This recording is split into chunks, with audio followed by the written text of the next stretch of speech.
জাতীয় পার্টির চেয়ারম্যান গোলাম মোহাম্মদ কাদেরের ব্যাপারে জিরো টলারেন্স নীতি অবলম্বন করার দাবি জানিয়েছেন বৈষম্য বিরোধী ছাত্র আন্দোলনের অন্যতম সমন্বয়ক আব্দুল হান্নান মাসুদ।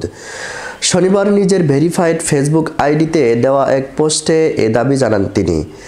আব্দুল হান্নান মাসুদ তার পোস্টে লিখেছেন, জাতীয় পার্টি আর আওয়ামী লীগ একে অপরের পরিপূরক।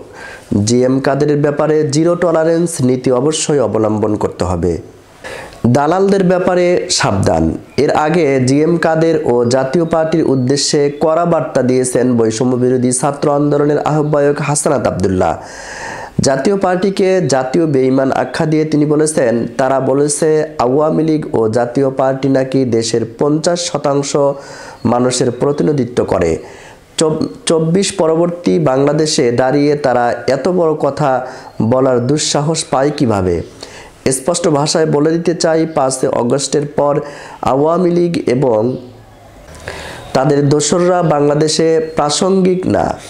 হাসনাত আব্দুল্লাহ আরও বলেন, যারা আওয়ামী লীগকে পুনর্বাসন করতে চাচ্ছেন আপনারা আপোষ করতে পারেন রাজনৈতিক স্বার্থে, কিন্তু আমরা যারা রাজনৈতিক হিসাবের ঊর্ধ্বে, আমরা বেঁচে থাকতে এই বাংলাদেশের 1 ইঞ্চি মাটিও ফ্যাসিবাদীদের জন্য ছাড় দেব না।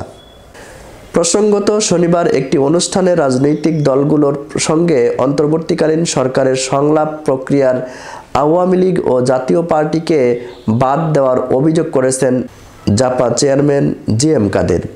তিনি বলেন, আওয়ামী লীগ ও জাতীয় পার্টিকে বাদ দিলে দেশের 50% মানুষের প্রতিনিধিত্বকারী দলকে জাতীয় ঐক্যের ডাকের বাইরে রাখা হয়েছে।